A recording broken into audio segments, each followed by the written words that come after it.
La tribù degli Insubri, ubicata tra l'odierna Lombardia e il Canton Ticino, è stata una delle maggiori tribù celtiche che hanno popolato gran parte del territorio del nord Italia.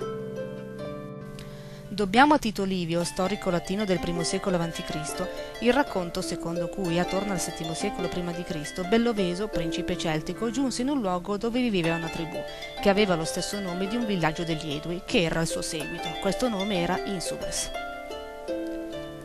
Egli decise di fondare in quelle terre una città e interrogò 7 saggi druidi che consultarono l'oracolo per avere un segno divino che gli dicesse dove porre la prima pietra. La risposta fu che una scrofa semilanuta segnasse il confine della città. Quando in mezzo ad una radura fu trovata una scrofa di cinghiale bianca tra dei cespugli di biancospino, decisero che quello era il luogo ove fondare Milano. Oggi è plausibile ritenere che quegli insubri fossero i diretti discendenti della cultura di Gola Secca, i cui ritrovamenti archeologici, datati IX-VIII secolo a.C., sono presenti in gran parte della Lombardia e nell'area attorno a Milano. Recentemente ne sono stati trovati persino nel centro della città meneghina. Gran parte di questi ritrovamenti riguardano vasellame e manufatti di uso comune come ciotole, vasi e oggetti ornamentali come fibule e gioielli di vario tipo, ma vicino a questo non è raro rinvenire oggetti bellici come spade, borchie di scudi e punte di lancia.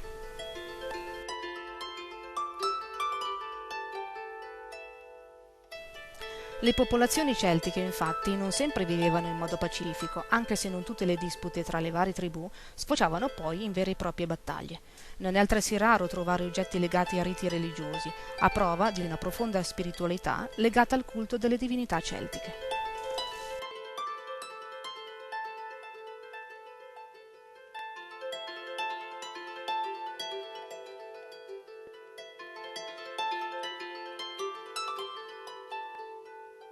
Il culto della dea Belisama o Brig, da cui proverrebbe il toponimo Brianza, che rappresenta la maternità e la fertilità, e il culto del dio Cernunnos, uno spirito della foresta con corna di cervo e serpente ai suoi piedi, protettore degli animali, o il culto di Belenos, divinità solare, sono solo alcuni esempi.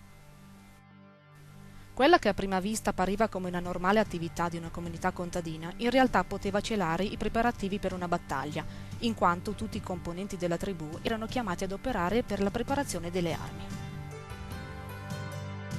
Spesso poi anche le donne prendevano parte alla battaglia. Famose sono le spade con essa antropomorfa rinvenute in gran parte della Gallia Cisalpina, esempio dell'arte bellica insubre e celtica più in generale.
La figura del druido era nella cultura celtica colui che faceva da intermediario con le forze divine della natura e che sapeva cambiare la sorte di una battaglia con i suoi sortilegi. Egli conosceva il potere delle parole e della scrittura, utilizzata per indicare territori sacri e lapidi funerarie.